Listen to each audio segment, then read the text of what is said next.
Good evening. Ooh, nice loud mics tonight. Welcome to the RSU5 Board of Directors meeting. It is Wednesday, March 27th, 2024. We are here at the Freeport High School Library. We have a full board, so we will get right started with the Pledge of Allegiance.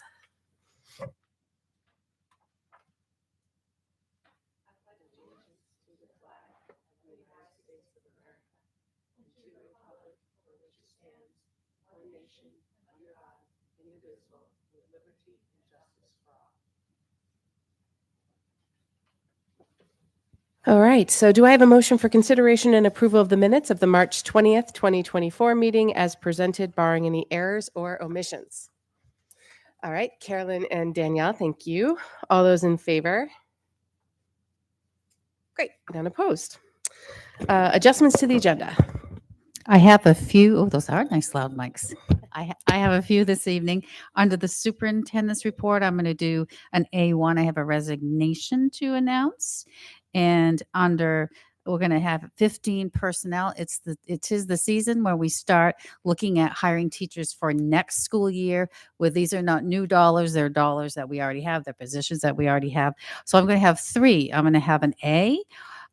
Consideration and approval to employ a first grade teacher at Moore Street School for next school year. A letter B, consideration and approval to employ a second grade teacher at Moore Street School next year. And a letter C, consideration and approval to employ a wellness teacher at Durham Community School for next year. And those are all the adjustments. Great. All right. So we will move on to good news and recognition and start with Phoebe for our student rep report. All right, so lots of cool stuff going on at the high school. This week, the senior public speaking classes went just down the road to Meeting House Arts to use a professional and public space to give their speeches that they've been working on, which is super cool. And then also students have been invited to attend two different career fairs in April. One is at South Portland High School on April 3rd, and then one is hosted by WGME on April 11th, where there's going to be news vans and people can try out the green screens. So that sounds super cool. For athletics, our spring sports started practicing this week. So spring athletes are getting ready for the season, which is so exciting. The FHS drama class will be hosting Clue in May with more details to come. And then for awards, we had multiple FHS students receiving awards in the state art competition. So for the Maine Congressional Art Awards and the Maine Excellence in Art Exhibition. So congrats to Jack Gilbert, whose work was selected by U.S. Representative Shelley Pingree as one of 6 works for the Congressional Art Awards. And then congrats to Nora Ames, Cormac Holska, and Minka Holtrop for their work being selected for the Maine Excellence in Arts Education Exhibition, which will be exhibited in at the Capitol Complex in Augusta from March 20th to May 30th. So that's super cool. And more than 30 FHS students were recognized in the state art competition. And then finally, the National Honor Society is hosting a blood drive on April 1st here at the high school, and the public is able to come and donate blood. So definitely something to consider. I always learn something from Phoebe's reports. Apparently, my kid went to Meeting House Arts this week for his speech class.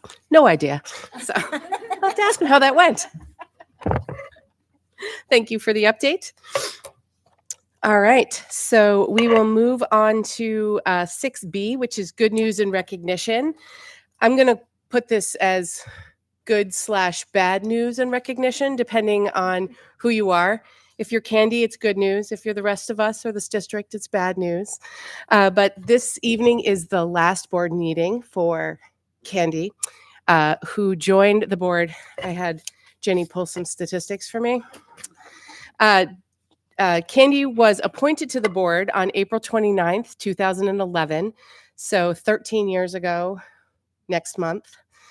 which means the person you replaced only lasted less than a month before you had to jump in for them because they probably came in at the beginning of April. But thank you for 13 years, which we figured out was 264 regular board meetings.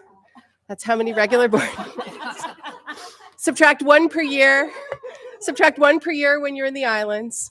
But otherwise, you're generally always here. And that doesn't even account for any of the committee meetings you've been to.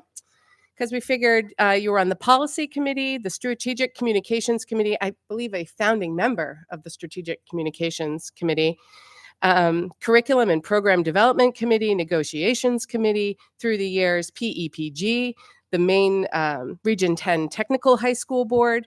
So the hours that you have donated and provided to all of the students in RSU5 for 13 years is just incredible. And so thank you for all of your time, for all of your effort, for all of your insights. And I know some folks go, she doesn't talk much at board meetings. I'm like, yeah, but you should hear her at committee meetings. She's got quite a bit to say. So always important and a part of the background, making sure that we're moving in the right direction. And the Candy soapbox is always communicate. So we will try to carry that on in your absence, but wanted to thank you so much for your 13 years. So.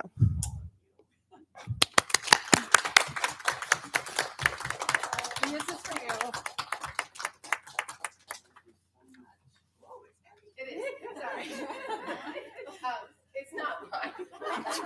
I really shouldn't. You've definitely earned some wine, but.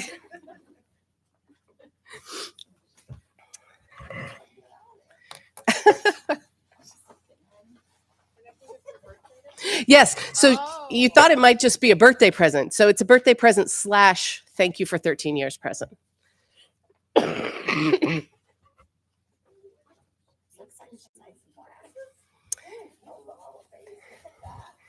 Yes. So it's engraved for you. So you don't forget us. She's like, I couldn't if I tried. 13 years.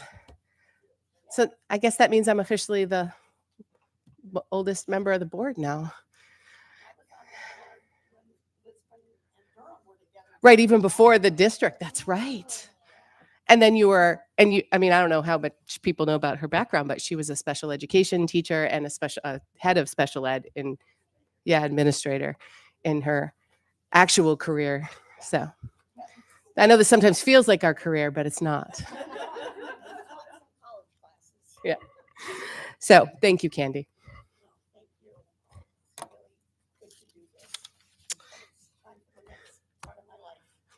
We can't begrudge you that. I feel like you've earned that time. So, all right. So now I'll just see you at town meeting. We can chat there.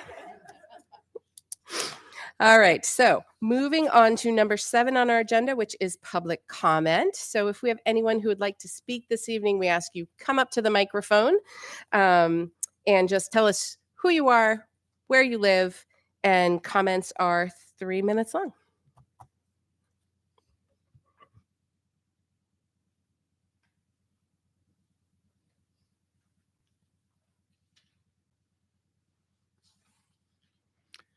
Good evening. My name is Daniel Freund. I live at 38 Cheehawk Road, Cheeheahaak Road. Which town? Freeport. Freeport. Okay, thank you. It gets spelled a lot of different ways. And Central Maine Power has it as Dyer's Lane, but that's another story. So I appreciate this opportunity to address the board, and I will stay within my 3 minutes. I have been doing research on this matter for years. And this evening, I want to read to you some information. But I remind you that this information, which is on the internet, comes from a special insurance committee formed by the town of Cape Elizabeth 14 years ago. I do not believe that the salient points in this document have changed substantially. Every effort that I have made and other people have made to approach the MMEHT and the MEA have been not welcomed. Very briefly, again, this is from the Cape Elizabeth report, which is 14 years ago, so it might not be perfectly accurate, but I believe the principal points are: by moving school and municipal employees from MEA and MMA plans to virtually identical health plans offered directly by insurance companies offers a high likelihood that significant savings can be realized for the town and its employees. Recently, by the way, Goodwill adopted the plan that would potentially be proposed, and it's also an organization that works with the Maine Purchasing Alliance. It's a reputable organization. Obtaining identical benefits at a lower cost to the employees provides the town and schools with a greater ability to attract and retain quality employees, as well as improve services. The Maine Education Association Benefits Trust has stated publicly that it cannot or will not provide claims data to school districts. This has the potential effect of preventing school districts from obtaining the lowest cost competitive bids. In addition, this creates a potential barrier to the entire competitive bid process. And then they go on to say, finally, that to the extent that any of the current school collective bargaining agreements require the use of MEA benefits trusts, the committee believes a strong argument could be made that any such contractual provision is null and void because such insurance was not obtained by competitive bidding as required by 20A MRSA section, so on and so forth. So there, one of the employees of my company, Benefits USA, is a programmer. His wife is a teacher. She wrote to MEA and asked why she could not have an HSA compatible program. And they said, well, because we don't have any high deductible plans. Well, that sort of begs the question, why do you not do that? There are healthy younger people that would rather have a healthcare savings account, for example. So there are more opportunities, but the real reason that I hope, my only goal in this appearance tonight is to work with Kelly, with the committee, to begin this process of looking at the cost. According to Form 5500 in 2022, there were 515,769,885 claims. That was 2 years ago. We are talking about a big piece of business here. There's over almost $4 million in commissions and fees were paid to the trust and to others. And it's something which more opportunities could be made available. A tremendous amount of money could be saved by taxpayers. More employees could afford insurance if the price was actually 25% lower. The other item, which is of interest to me and should be of interest to the committee, is that when the when MMEHT was asked, because I've never had a conversation with MEA, but to the best of my knowledge, there is no formal process to preclude ineligible people from being on the plan. Now, a health insurance program is a qualified plan. You can't put on your friends. You can't put on your girlfriend or boyfriend just because you want to. So I am out of time. I will leave my information with Kelly. I forgot my business cards. I'm local in the community. I have 40 years experience doing this. I'm a certified financial planner and so on and so forth. Thank you very much. I won't abuse my time limit. Thank you, Daniel. Yes, ma'am. Okay, so we will move on to item 8, report from the superintendent. Okay, my A1 is to share the resignation of Dr. June Sellers at the end of the school year. And you want to thank June for her dedication to all children. And when June says all, June means all children in RSU5. And I certainly wish her all the best in her new endeavors. And we greatly appreciate her service to us all. I just want to mention power outages. That was a thing, believe it or not, if you hadn't heard about it. That I just want to especially thank our grounds crew. They were in very, very early Sunday, cleaning lots, assessing, figuring out where we were. And also we had our custodians, our facilities folks. Pownell was on generator for a while. Durham was the only school that never lost it. They never lost never power, happens. never lost it at all. Unheard of. It was, and then the schools in Freeport quickly got them back. Pownell was a day later, but their generator is so amazing. You would never know they're on generator because it powers everything in that school. And also the central office, we just got it back yesterday about 3:30. And I know our generator works really well because it's located right outside my office and Ginny's office. And I would ask her a question and she'd yell back, what? Because we could not hear each other for a while. So, I really I appreciate all the crews who did an amazing job, and also our staff, because I know on Monday we wanted to get our kids in because the roads are clear. And we know even children without power, they can come to school, they can be fed, they can be safe and warm. And I know we had staff members that did not have power that came in anyway, just to make sure we could have school. So I appreciate them as well. I always like to announce when I know there's some performing arts events coming up. Thursday, April 4th, Pownell Elementary School they're doing a whole school celebration of learning starting at 6. I recommend folks get there early because parking is a challenge at Pownell. That's the entire school, and they'll follow it up with a performance of our 4th and 5th graders at 6:45. Thursday the 4th and Friday the 5th, Durham Community School, it has a play. This was a rescheduled play from before at 6 o'clock. And then on the 9th, Durham Community Schools pre-K and K will have a concert that evening. I want to do a school calendar reminder for folks. April 8th, for everyone in the public who may be watching, that is an early release. It's the solar eclipse day, and we flip-flop our May. And Phoebe's looking. It's an early release, Phoebe, on the 8th. But see, there we go. I just want to remind folks, because it was a calendar change we voted on last time, to remind everybody about that.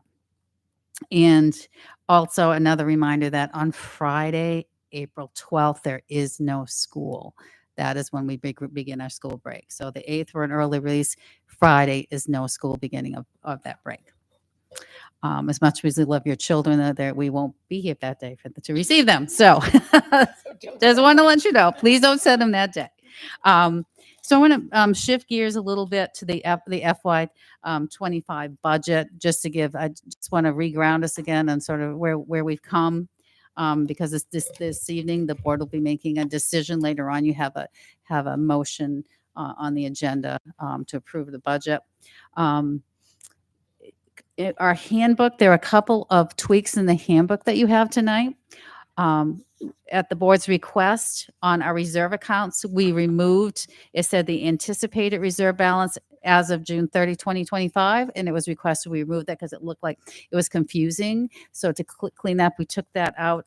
And then it's as many times as you look at things over and over and over again, you don't notice them to the end. And today, when we were looking at it one more time, on page 12, the Article 2 Reserve Fund, the name has been changed from special instruction to special education, because that's the name of the article to reflect that. So we caught that today. So we want to let you know those are the only changes. Everything else is as the board has seen it. And I'd say we've worked diligently to develop a budget that's focused on the goals of our district and the needs of our students while remaining responsive to the needs of our taxpayers. The recommended operating budget we presented for FY25 to the Board of Directors for consideration, $41,612,460, is an overall increase of 6.48% on the expenditure side. And I'd like to ground us back to our priorities. What were our priorities in this budget that we've shared? Our first priority is maintaining our current programming. That includes salary and benefit increases for current staffing levels, as well as the cost of the main paid leave benefit, which equates to 96% of the additional funding we requested. So that of that additional funding, salary and benefits is 96%. In addition, we've requested the addition, if you remember, of the special education teacher that was previously funded through grants. So now it's been put in the local budget. Maintaining class sizes according to board policy was our second priority. In order to meet the needs of our students for the upcoming year, we've requested an additional classroom teacher at Mass Landing. We've also requested a 0.5 science teacher at Freeport High School, not only to maintain small class sizes, but also to enhance our offerings to our students. The third priority was increasing student support. Durham is requesting a 0.5 guidance counselor to further meet the needs of our students. Mass Landing is requesting an assistant principal to provide support for students and staff due to increased enrollment and student needs. In addition, Freeport Middle School is asking for funding for additional workdays for their assistant principal to responsive to expanding student needs. The fourth priority was to support the district infrastructure and provide a safe learning environment. We request the continued funding of the Freeport High School Tennis Reserve account and all the high school track and field account, and also the expansion of the Capital Improvement Reserve account. We've asked for another bus so we can maintain our fleet. And also we've asked for some security upgrades in our schools. We've asked to adjust the district computer technician position to a network system administrator to ensure our infrastructure is secure for staff and students. Finally, we requested funding to replace technology devices and equipment, which were all previously purchased through COVID funding, which is no longer available. This year, we've proposed the establishment of non-lapsing article reserve accounts, which will allow us to maintain a contingency outside of local taxation that will allow our district to react to facility and or enrollment-driven needs throughout the fiscal year. We'll be utilizing undesignated fund balance in order to lessen the burden to the taxpayers, while at the same time slowly reducing our undesignated fund balances to acceptable levels. These accounts, to remind everyone, we include Article 1, regular instruction, Article 2, special education, Article 5, student, staff, and support, and Article 8, transportation.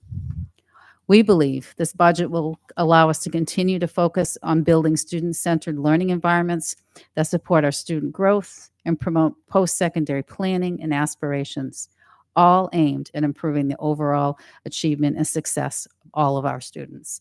And I want to certainly thank the administrative team for their thoughtfulness in putting this budget together. I want to special thanks to our Director of Finance, Kelly Wentworth, for her tireless efforts and making sure every comma is in the right place, and her guidance on that, and certainly the board for their support.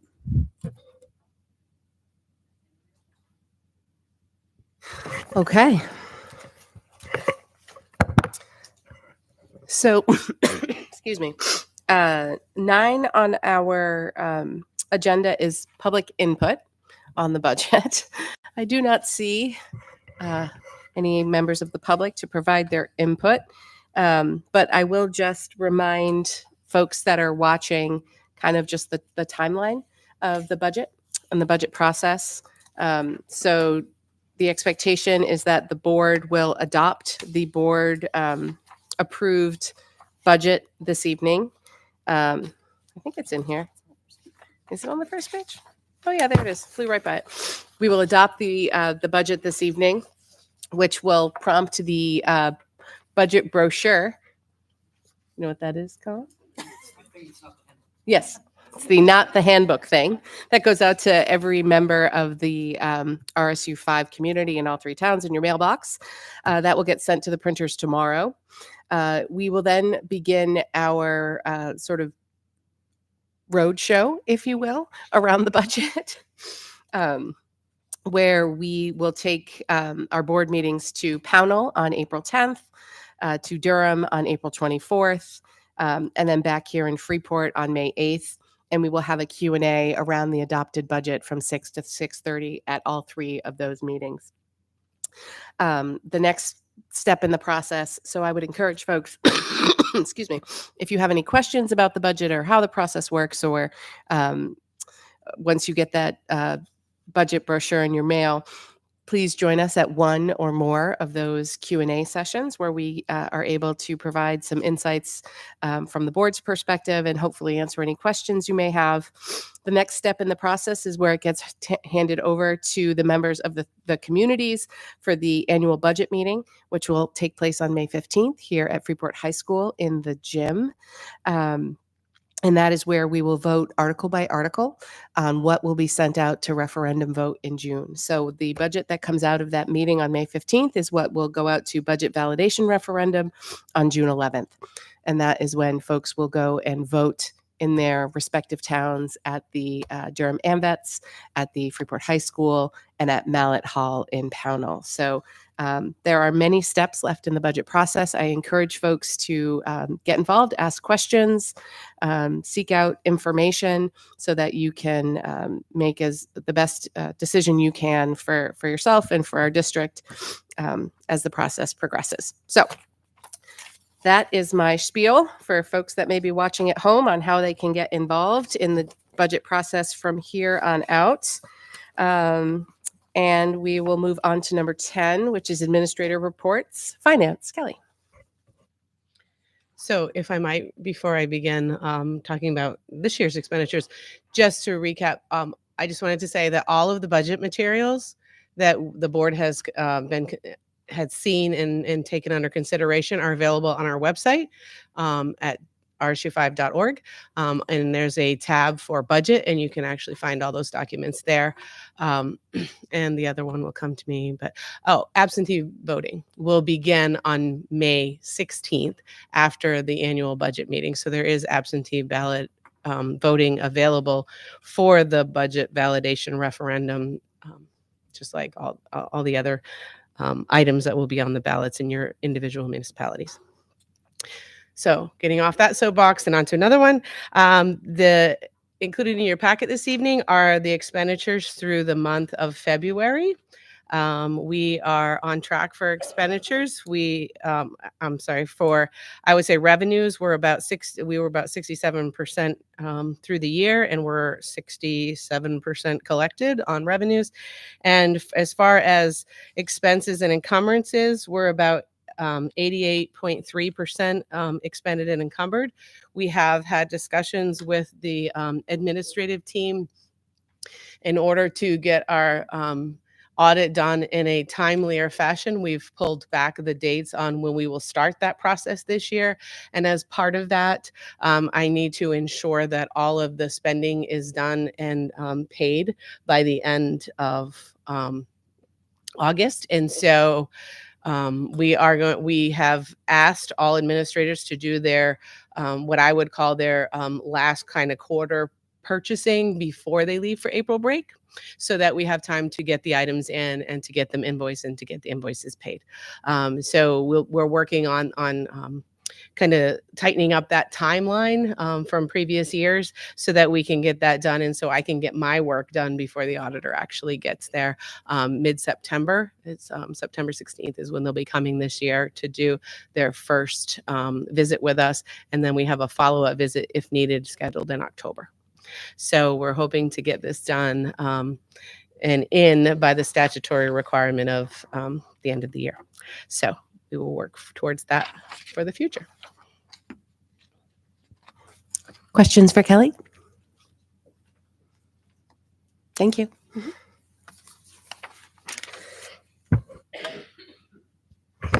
All right. 11, board comments and committee reports. We will start with board information exchange or agenda requests or any other committee report outs that aren't specifically identified on here. If anyone has anything they'd like to share.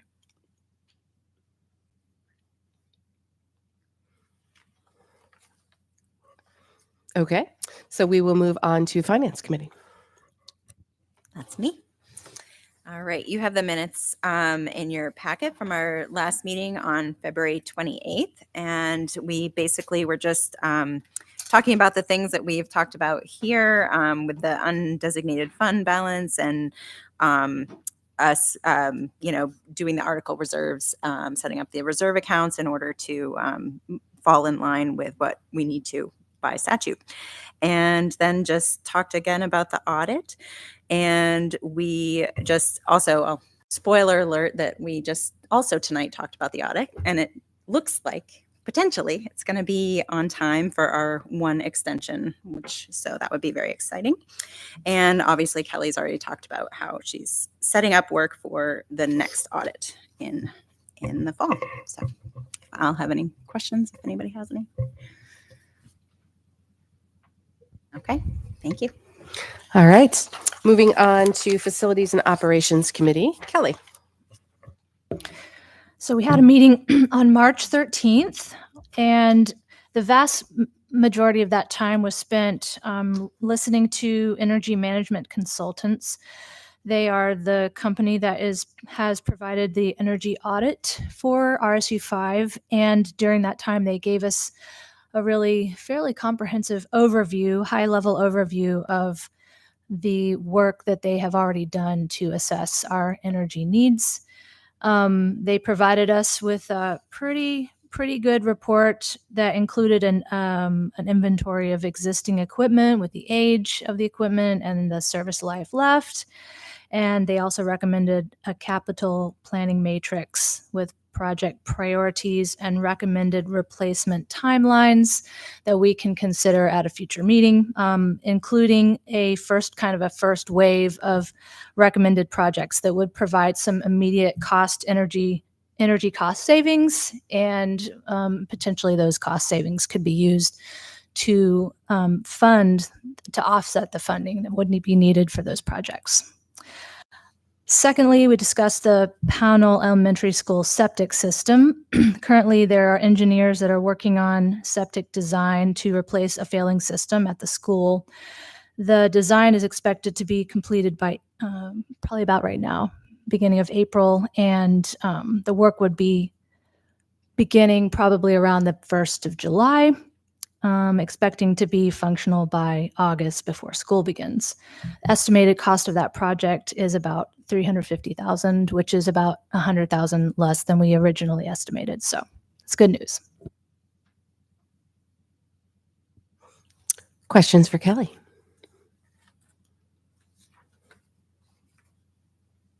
Okay. Guys are a quiet bunch tonight. All right. Policy Committee. Is that you, Colin? Hello, everyone. So the policy committee met on Zoom. Just a reminder that those policy committee meetings are open to the public to come and see us do our work. That's not an opportunity for folks to contribute, but we love to be observed. If you do have questions about what you hear and see at those policy committee meetings, then you would come to this meeting in front of the full board and share your thoughts, or send us an email at board@rsu5.org. I'd also like to say for the record that I sent out a request to all of the people coming to the meeting, Candy, Kara, Cynthia, Kelly, myself. I requested that everyone wear attire that was appropriate to sort of early 90s grunge scene in Seattle. And the only person that showed up in the appropriate attire was Kara. And I would just like to, I'd like to publicly apologize for not showing up myself. But just said it's very important that there's a dress code in policy committee. So at that committee, we talked about these four policies that we're presenting to you tonight for first read. I'm going to just read what those are, and then perhaps we could jump onto 12 to get into the fun stuff. We're presenting tonight for first read a policy DJ, bidding, purchasing requirements, DJH, purchasing and contracting, procurement, staff code of conduct, JHB, truancy, and IMG, animals in schools. Okay, so we will jump to 12, which is a policy review. We'll get a motion for the first read on the floor, and then we can talk about the policies and the recommended changes. So do I have a motion for consideration and approval of first read for the following policies? 1 is DJ, bidding and purchasing requirements. 2 is DJH, purchasing and contracting, procurement staff code of conduct. 3 is GHB, truancy. And 4 is IMG, animals in schools. Beth and Kara, thank you. All right, back to you. Great, thank you so much. So the first policy we're bringing to you is DJ, bidding and purchasing requirements. This was a policy that we looked at because we had, I think it's a regular 5-year review had been looking at the next policy, DJH, and Kelly Wentworth recommended that we look at these two together because they interconnect. And so what the changes that you see in DJ are what we've been advised by Kelly and the administration to reflect our current practices. And also you'll see a few, for example, there's some monetary changes. Previously, we had it was a $10,000 point for competitive bidding, but now that has been, I think that was last adjusted in 2009, I think, if I'm remembering correctly, from Kara's better notes, to 100,000, and similarly a change from 10,000 to 25,000. The other substantive change on that was the actually no, it's not on that one. It's on the next one. I'll hold my fire on that. Kara or Candy, anything that I missed on that one before we just open it up to general just feelings?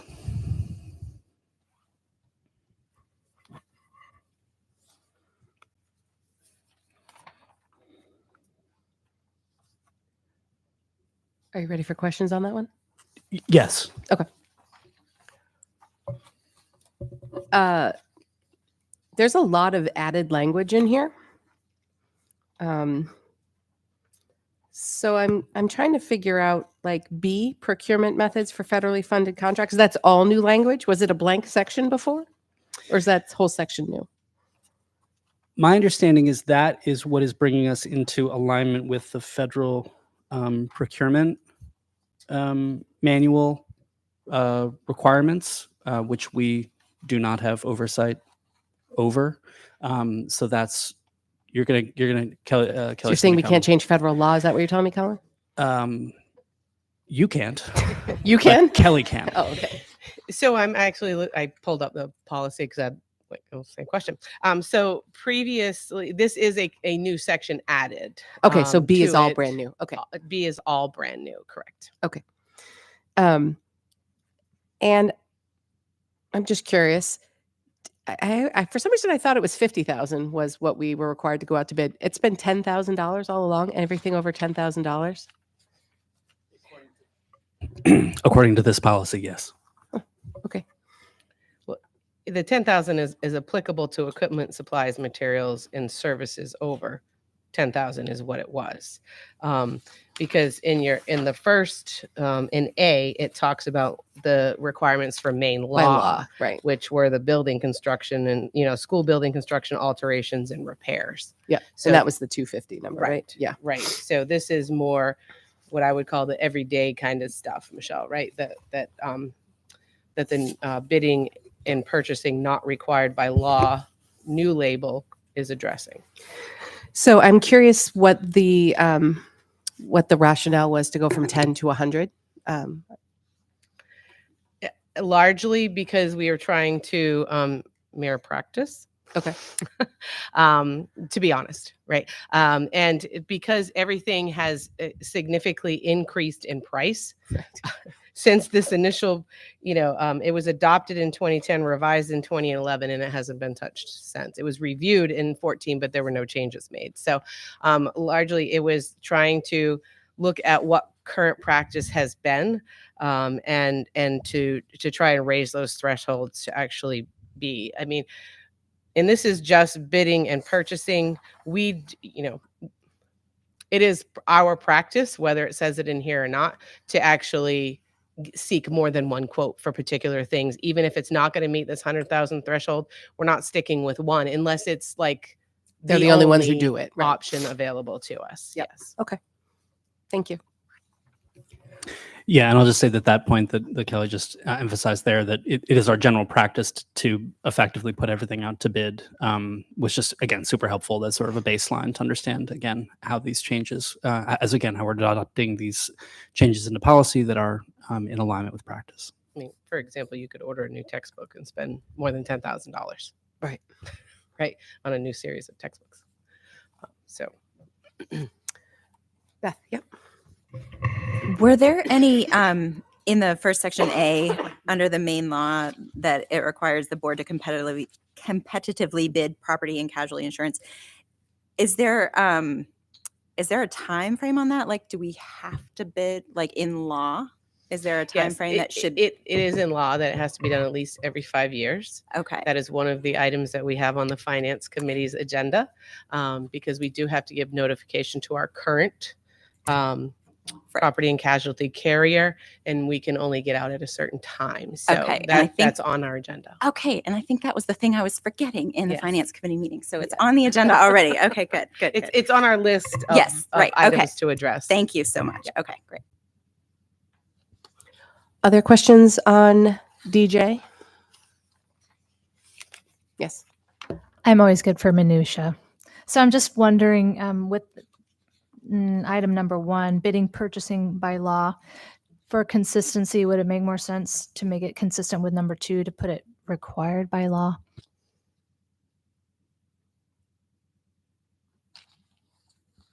Yeah, I like that. That's good. That's a good one. Let's put that in there. I thought Kelly was going to ask what kind of, like, was it Pearl Jam? Like, what was the shirt? It was a really nice. Stone Temple It was a really Pilots. nice flannel. It was a very subtle. It was a really nice color combination, actually. Which then she changed for her actual meeting afterward. I would expect nothing less from Kara, really.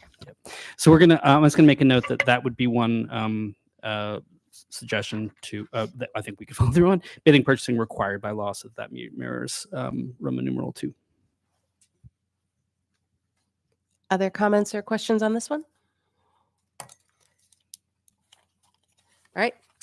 So just quick reminder, these policies get 2 reads, so they go into effect after we vote the second time. Yeah, and just on that, since we're in reminder territory, there's the general. We have these policies on a cycle of reviewing. As Kelly mentioned, that last one was last reviewed in 2014. So it was coming up as a regular cycle of review. But we also will look at other policies at the request of the board, or the request of the administration. We have one of those a little later on tonight. DJH is purchasing and contracting procurement staff code of conduct. This is goes with the other one in that it's effectively still, again, how we're handling purchasing and contracting, but is really the ethics and the conflict of interest question.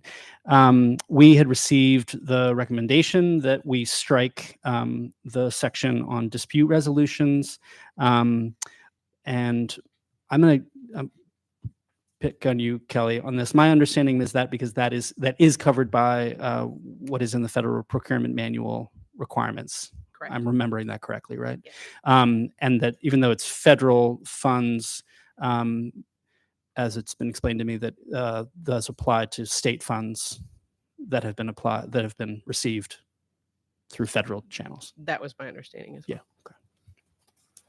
Okay. But otherwise, we've changed pronouns and other items like sibling, child to match our general language we use. We also struck in the cross-reference GBI and KCD because those do not exist. Really? We had cross references for things we didn't have. Oh, yeah. It's one of the reasons we like to look at them to see if Yeah, there are that's- ghost that's a policies good call. that are hanging out. All right. Questions? Yeah, questions on this one? This one seems pretty straightforward. All right, on to truancy. Oh, I thought Phoebe was going to get up and walk out during truancy just to point. well, there are details of how many times that she could do that before being truant. Exactly. Yeah. So we were looking at truancy. This was the category I left out that was not on regular review or at the recommendation of or a request of the board or the administration is when there is a law change. And so there were some, we on September 20th at the annual legislative update, we received these, or the Cynthia Alexander, the assistant superintendent, was given these recommended changes, and these changes flow from MRSA 4002, Child Family Services and Child Protective Policy. And so the language that has been changed, I think I can say with, other than again, any sort of any pronouns or anything like that, just flow from those recommendations that we got about how to comply with the changes to law. And we all, actually the one additional piece on that was we did have some discussion about just clarifying how the superintendent reports truancy numbers to the board, and making clear that while there is a report that we are required as a district to submit to the commissioner, that is not exactly the same report that the board would receive, but they would be effectively submitted at the same time, both in October, to simplify the process from an administrative perspective. So I'll pause there. This is a more complex one, but again, it's not; these are not changes that were made outside of the requirements from the law, which we discussed earlier, which we are not allowed to change the law, however much Michelle may want to. So, okay. Yeah. I just have a question about the difference between B and C on the first page. I've read it, so I just don't understand why we would just say are at least a 5 years age. And why do we have to say 6 and then a 5 below? Is there a reason? Because the law is they don't have to be in school until they're 6. Okay. But if they choose to come when they're 5 and then they don't show up, then they're truant, right? Yes. But I'm a little curious why they're not, like, the language doesn't mirror, like, why, I don't know, maybe it does, and it's just I'm getting thrown off by the stuff in the middle that's crossed out. But basically it's the same, right? So if you're 6 or older and up until 6th grade, or you're 5 and have entered kindergarten up until 6th grade, 7 full days or 5 consecutive, that's truant. Like, the determination is the same for B and C, correct? Okay. And then the addition of the DHHS piece is only applicable up through grade 6. So middle school and high school, it's not a referral to DHHS if the kids don't come to school. Has that always been the case? Although I will say, if we have concerns because a student isn't there and they're older than that grade level, we make reports. Okay. Yep. So could you just clarify? So after grade 6, then who is that reported to? Is that something that the superintendent looks after? Or? Well, there's a truancy process, and there's actually we also have a regulation that goes with that, so the principals know what exactly we do and when we do it, and they do. It gets reported to me, and at some point, I meet with families sometimes. I send them a letter. We come in, we say, how can we address this problem? And I'm required by law to do that as well. So the law is very clear about what we have to do for procedures. And they're still in grade, grade 6 and above, they're still considered truant, but it's just that DHHS report that's not part of that. Although, as I said, there are times when if we have a student that's been out and we, have concerns, we suspected of any abuse or neglect, we would report that anyway. Thanks for the clarification.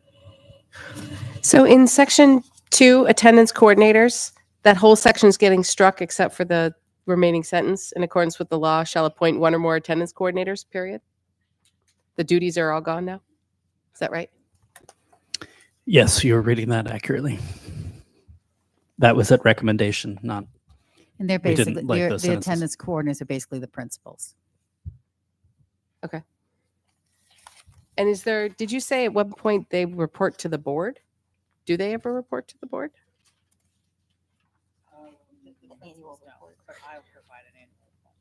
Have we historically done that?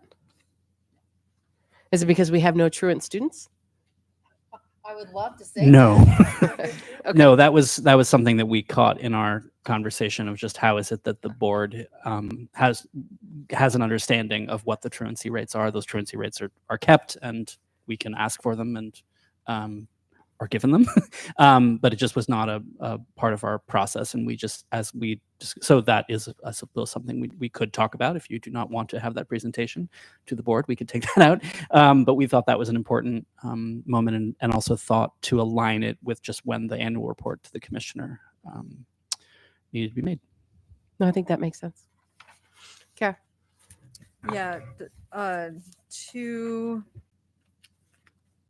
So the right before that one, it spoke about the superintendent including information and data provided by the board, and that's what we were wondering about. Like, what is that data? What is that report? And that's when we decided to add that as part.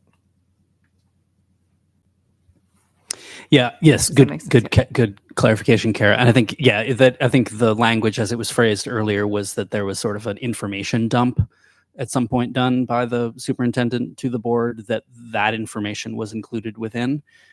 We could not identify when that actually would have occurred. So we're just putting a pin in it that it happens at this particular time. So I guess my question around the timing is, by October 1st, like what kind of data they've only been in school for a month? I mean, I guess, are we assuming this is the prior years? We're assuming it would be the prior year. So it's not a live tweet of how we're doing at that particular moment. It's the moment in time when we would be reporting to the state, and so it's a moment in time when we know that information as well. And we had that discussion as well. Like, is there some more sort of quarterly process? But my understanding from Assistant Superintendent Alexander is that the rates are not at a level where that would be substantively helpful to the board to know that information in that way. But it is, if we have it once a year, we have there is a moment where we can have that understanding, and so we can also in October have a moment where we say, okay, is there anything that we would need that needs addressing at sort of board level to better support the school and the students? One other point I'll add as well is that there are students that ebb and flow out of truancy. So we may have a student who's truant for a period of time, and the school works with the family and the student, and they're no longer truant, but then they start missing school again, so the clock starts ticking again, so then they're truant again. So there can be, we've seen students that sometimes there's an ebb and flow of that for some kids. And there are some kids we see, frankly, over the years that there's an issue with truancy. Yeah, my understanding also from what Cynthia was explaining is that they're not double counted in that situation. So that if they're truant once and then go out of truancy and then they're truant again, that's not counted as two. It's just the one. Even though the actions or what flows from that is different. And I think that second piece might be good information for the board as well. That although the numbers may be, say 10 kids, but it could be there's 2 of those kids that are ebbing and flowing out of it. So I think that's additional information certainly for us to address. I'm just curious. I'm not really sure. When you say they ebb and flow in and out of truancy, is that across years or is that within a single school year? This data will be just for the givens the previous school year, but there are kids within within one school year they're in and out of truancy within that period of time, and the data they'd be reported as once. But there's another layer when you get down into the weeds a little bit that some of those kids they have multiple instances of truancy, but you may only see it reported as one for that that student would be counted once. But one that time. wouldn't be reflected in this policy, I assume. I think it's probably data I would provide. I don't think you need to do it in the policy, but I think it's data the board would probably want to know. And I think my interpretation of that was that that once in part 3, the truancy procedures and the intervention plan is created, then it would be if they are then truant after that intervention plan is created, right? If they fall sort of back into that, but that is also different from what's in 3E, which is the if the superintendent is unable to correct the student's truancy, then there's the written notice sent to parents. And then there's an outline of what flows from that. So again, there's a many-step process, but there's just 2 discrete things that I think were helpful for us to understand in terms of the steps that the school takes to try to remediate the situation.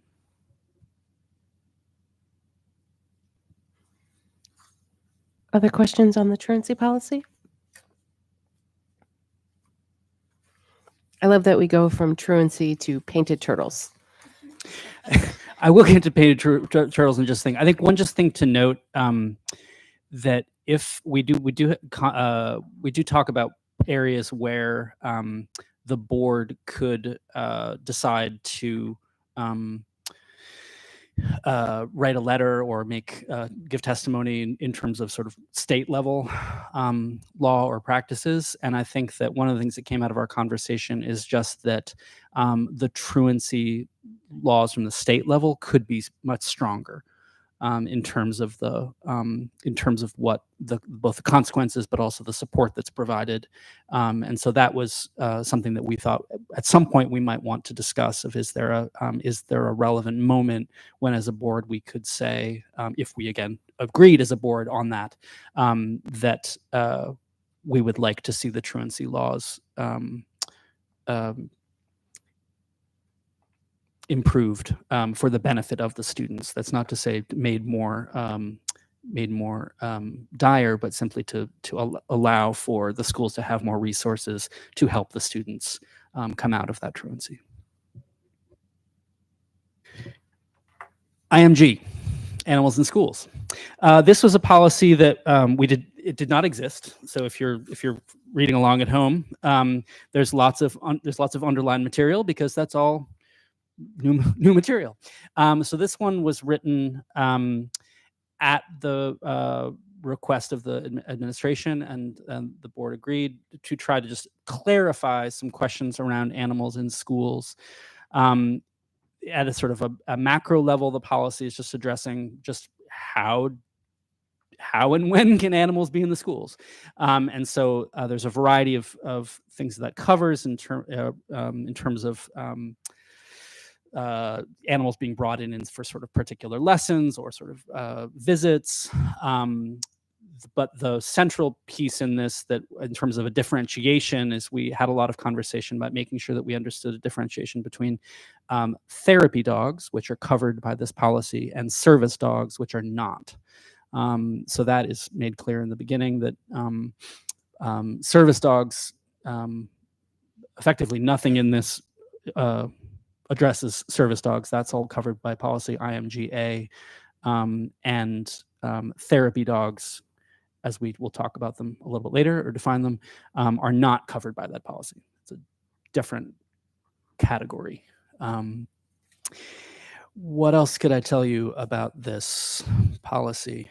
Was there a draft somewhere, or did you guys just make up these animals that can and can't come? There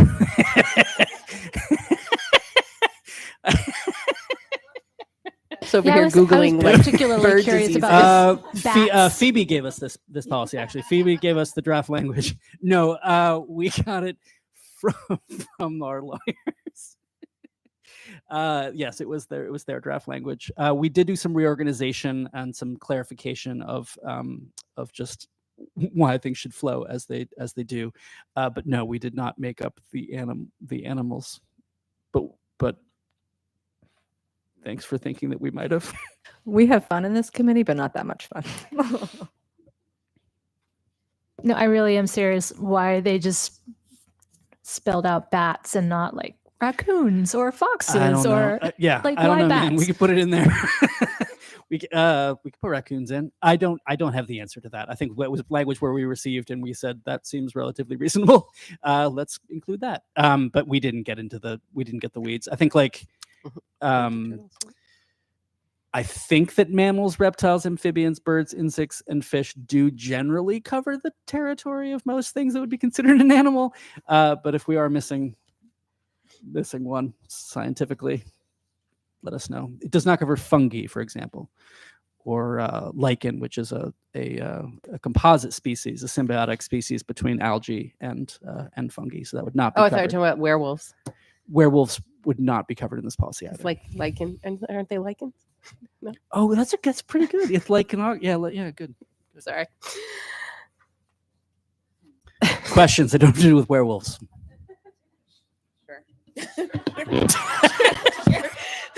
So for animals, in typical elementary classrooms, teachers have, for instance, hamsters that go home with the students during holidays for, care and all that good stuff. So is there anything that, in the policy that protects those animals or like guidelines that go against that and go for that?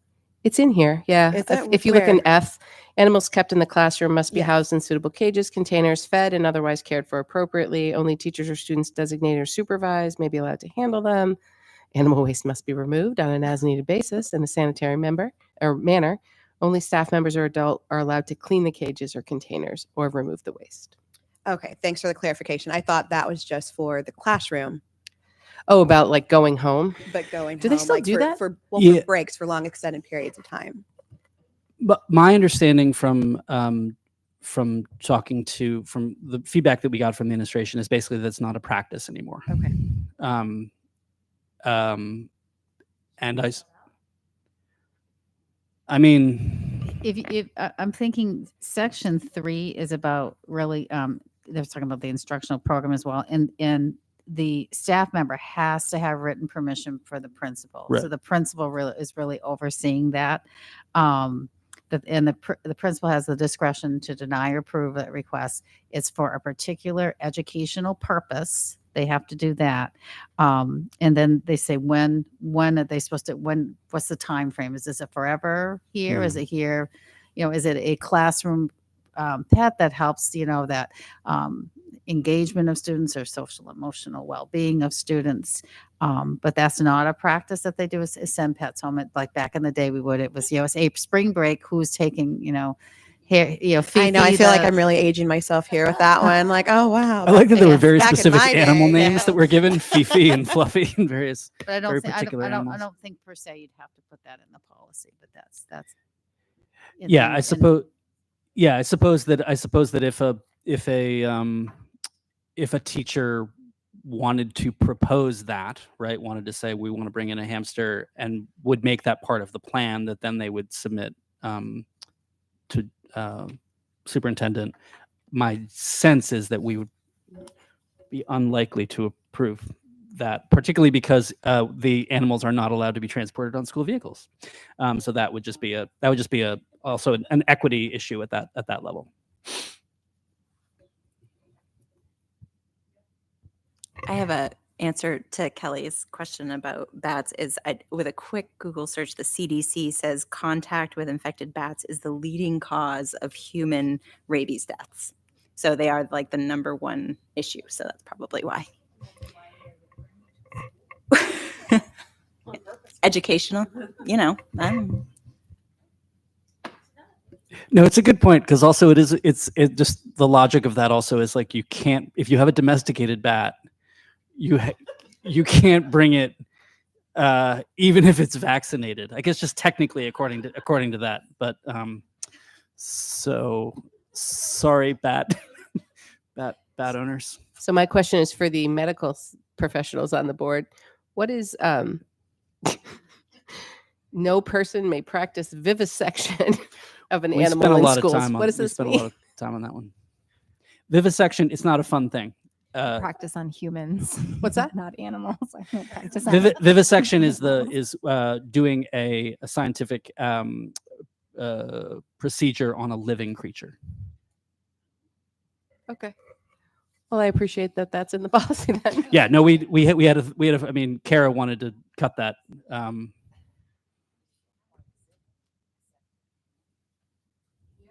So you can't show if somebody else did it outside of school. Okay. You And then dissection of dead animals shall be confined to the classroom. Okay, so basically science class. yes, and Okay. just there's a few points that we definitely lingered over. For example, safety was something we spent a fair bit of time talking about in terms of both the part of it part of it is covered in terms of the instructional program that an instructional animal brought in for instructional purposes would only be brought in after having made a request of the superintendent. So animals will not be allowed free range of the school. They must always be restrained or otherwise handled. The teacher is responsible for the supervision and control of the students when there's exhibit or activity involving an animal. And there's also some points here around how it's reported if there is an injury around having an animal in school. We also spent some time talking about the stray animal policy. So we don't want them.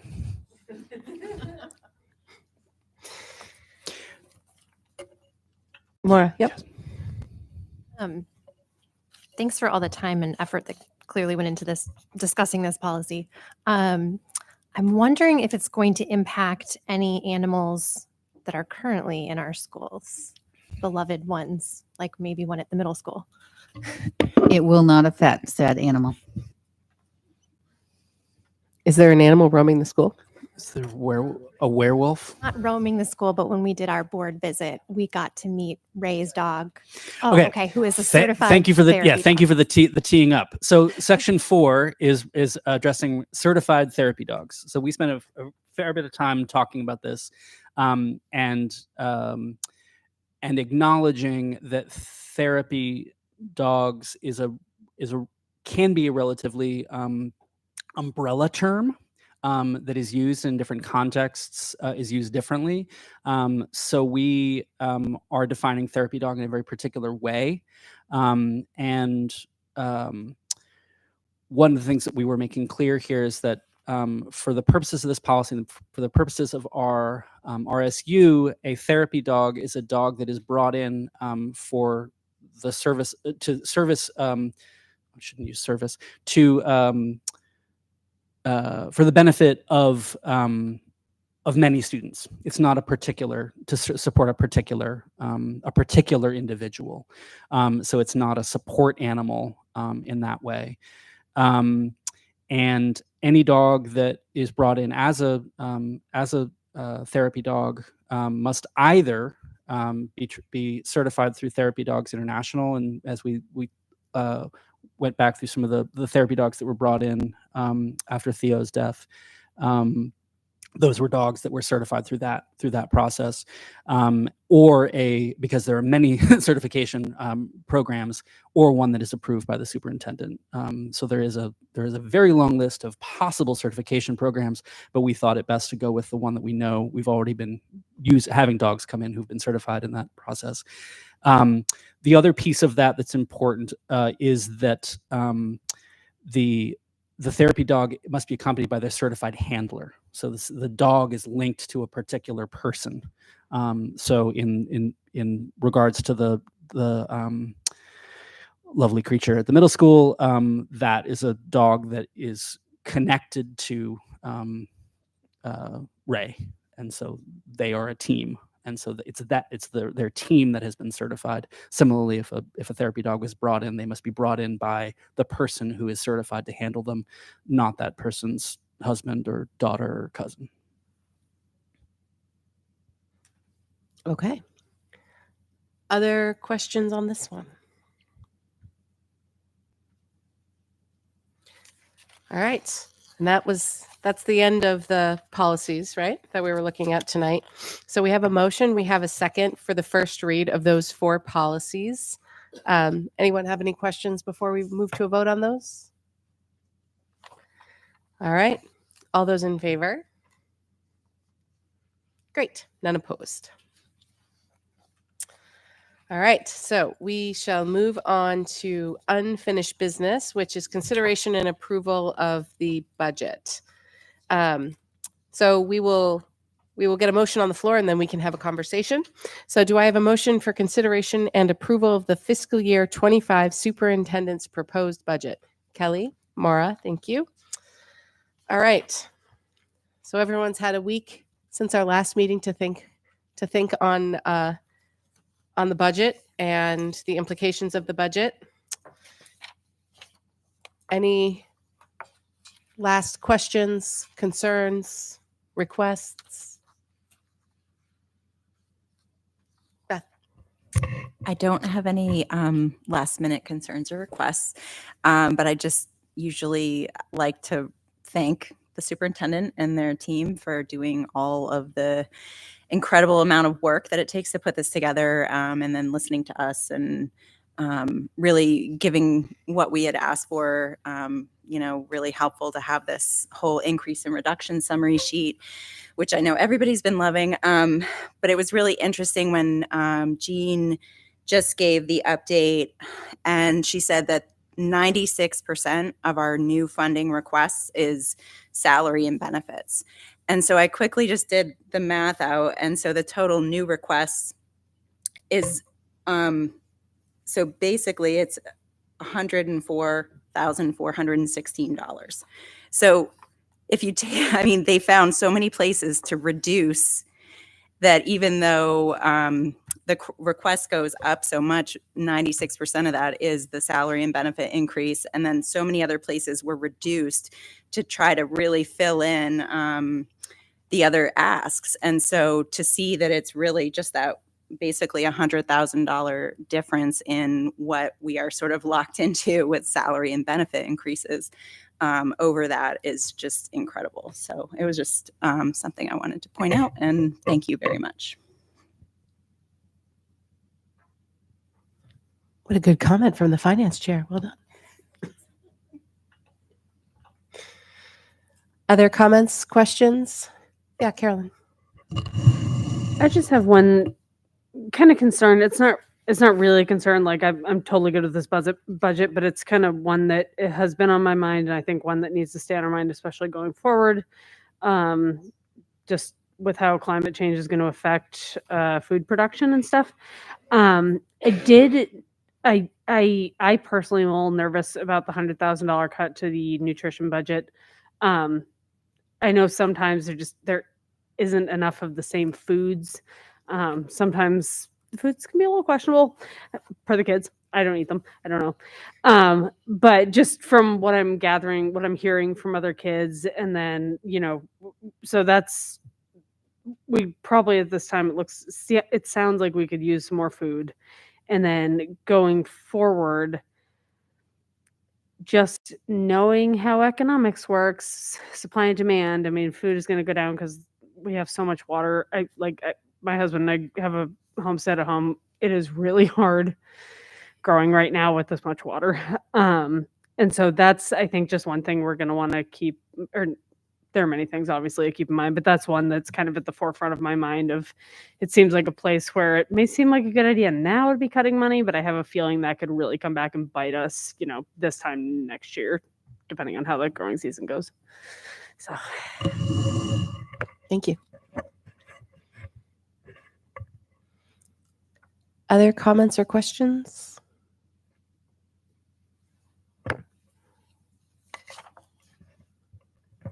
You guys ready to vote on the budget?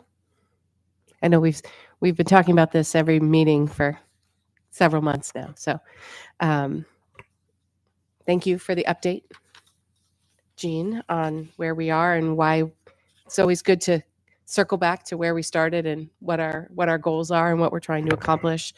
So thank you for that. And in your sheets, this pink sheet here is this looks a little bit different than how our normal budget paperwork works. This is the breakout by article, which is how our expenses are allocated. And this matches up with what you'll see at the annual budget meeting. We will go article by article. So luckily we don't go line by line for the budget, but we do go article by article. And these are the amounts, assuming the budget passes now, these are the amounts that will go before the community on the 15th of May for an up or down vote on each of these articles. So, all right, Maura. Thanks, Michelle. I just wanted to add for anyone who might be watching this meeting who hasn't watched our previous budget deliberations that we did have what I thought were quite lengthy and in-depth discussions about the budget already. And so I don't think that us not talking about it is reflective of, not having really dug into this budget. And that we also had presentations from all the administrators about the things in each of their schools or departments. And I also feel really good about this budget, and I'm grateful for everyone's hard work on it. Yeah, that's a great reminder. Thank you, Maura. So our meeting from last week on the 20th of March and then 2 weeks prior to that are really the two meetings where the board had the ability to deliberate and really discuss, really dig into the numbers, ask additional questions from the administrators, look for alternatives, that were considered, and really understand why the budget that came to us is what came to us. So I would encourage folks to go back and check out those two meetings. There's nothing that says we couldn't change the amounts tonight, but we kind of did all that digging and hashing that out in the last couple meetings because it's a lot easier to come into this one kind of knowing what the numbers are so that the budget brochure is ready to go. And all of these warrants are ready to go. So thank you for that reminder. Kara. In case Kelly happened to look these up, and if you have the numbers of any updated district, if you didn't, that's fine too. But in case you put, okay. That's right. I forgot we asked that.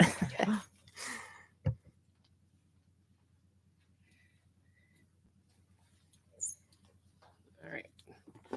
Kelly kind of forgot to be honest, but I do have them because they're in a shared Google Doc. So let me just log in and then we'll bring them right up.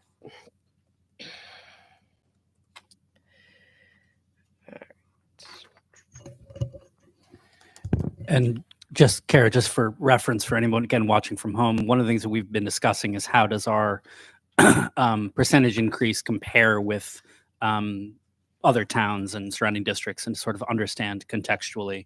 And the information that Kelly was able to provide last time was super helpful in terms of that, in terms of also helping us understand what are the larger forces at play in understanding this. Okay, so I'm just quickly looking for trying to do our cohort if they've filled in. So Brunswick anomaly at 3.12. Yarmouth is 7.70.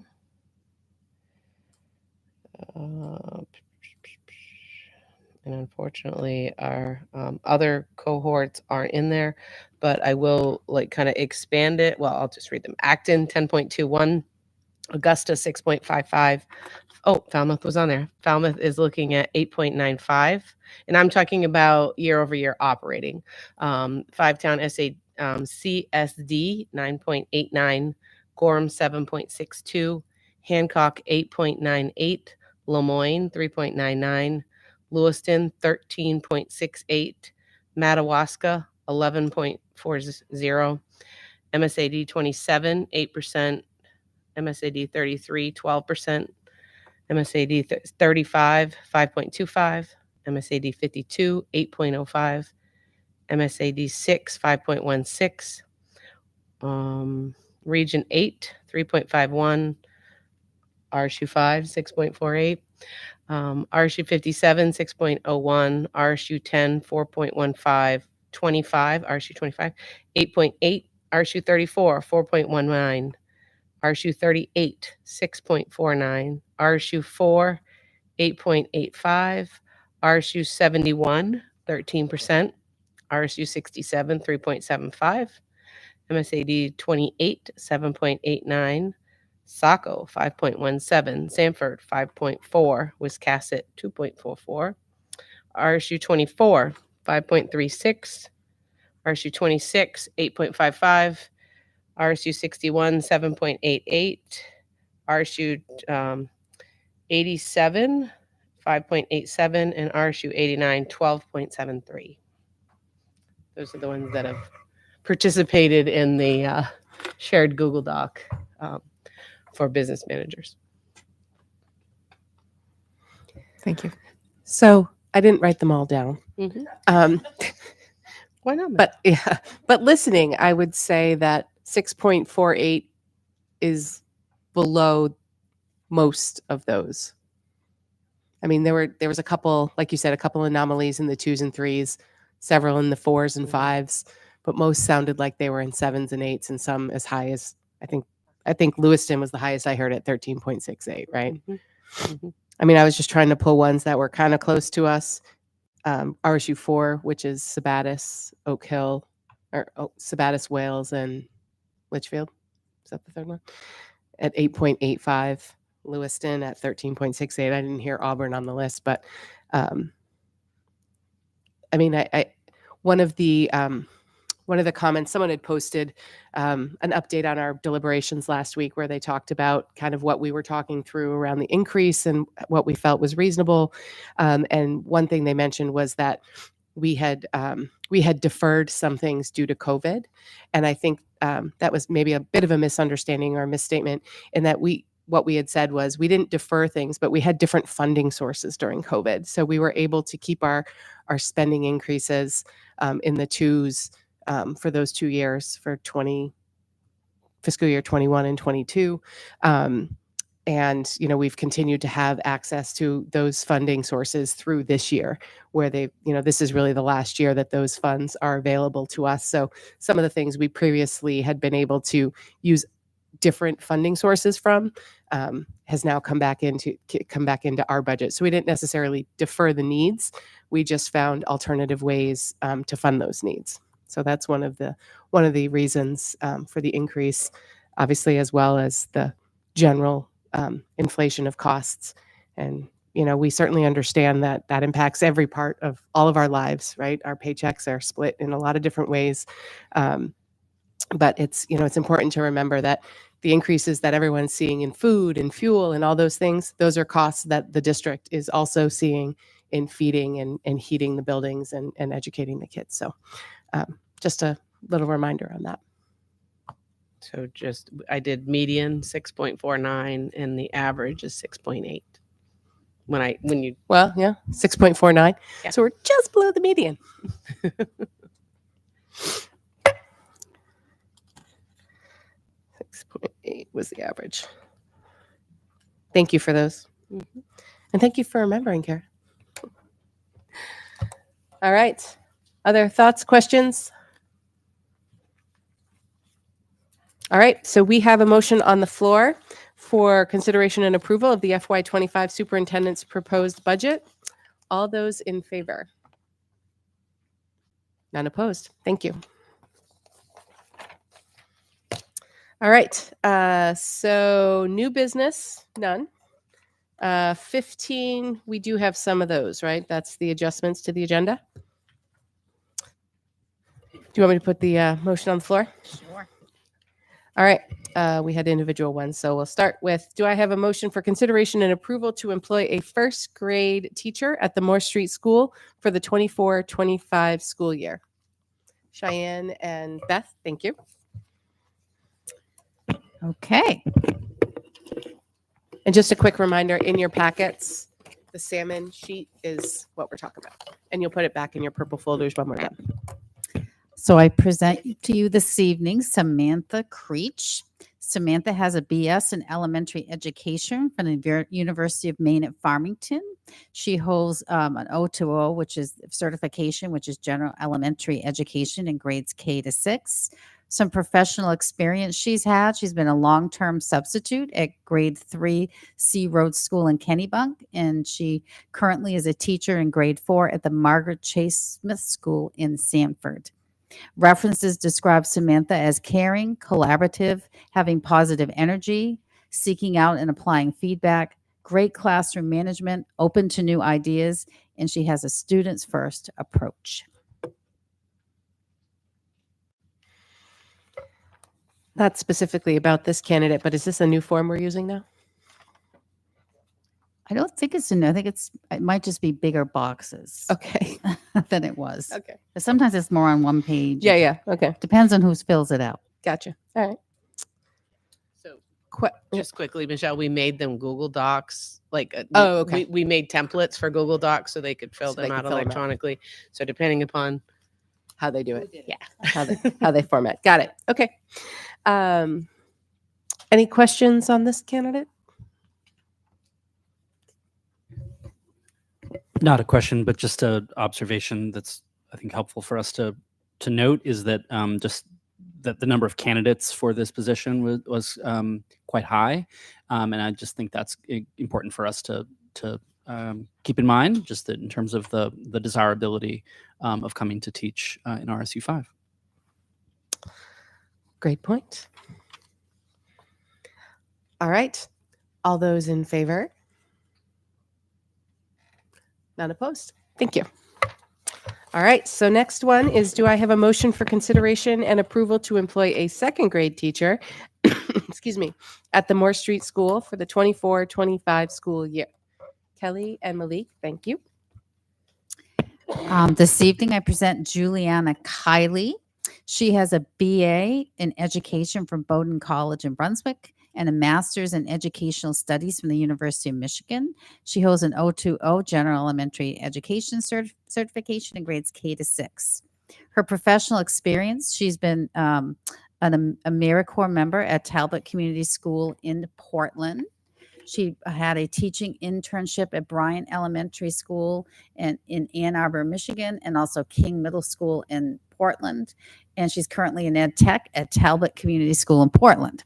References describe Juliana as having an incredible natural instinct. She's invested. She cares deeply about students and coworkers. Students feel seen by her. She's reflective, creative, an important part of the school community.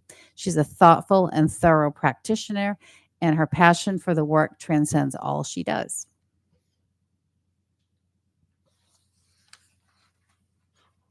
Questions on this one? All right. All those in favor? Great. None opposed. Thank you. And then our last one for this evening is, do I have a motion for consideration and approval to employ a wellness teacher at the Durham Community School for the 24-25 school year?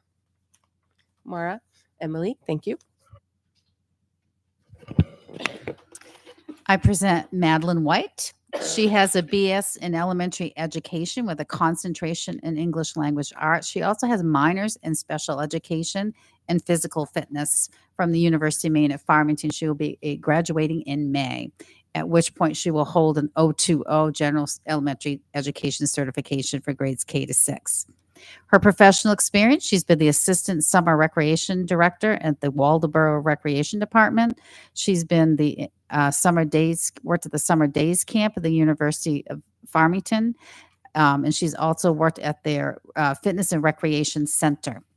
She's completed her grade 2 practicum at Morobe Elementary School in Mexico, Maine, and her 4th grade advanced practicum at Mill Street Elementary School in Norwich Walk. She's done her 2nd grade student teaching at Cape Cod Hill School in New Sharon, Maine. References describe Madeline as having a passion for wellness, positive, making a big impact on students, empathetic, personable, a great problem solver, well-respected, dedicated, and inclusive.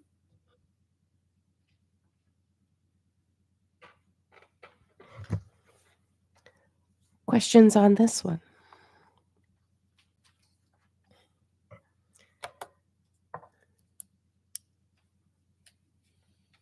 All right. All those in favor? None opposed. Thank you. All right. Where's my name tag? Public comment. I don't think we've gained any more members of the public just yet. So then we will move on to executive session. So do I have a motion for consideration and approval to enter into executive session as outlined in 1 MRSA section 4056A for the purpose of discussing the superintendent's evaluation? Danielle and Kara, thank you. All those in favor? Great. Thank you very much. Have a great night.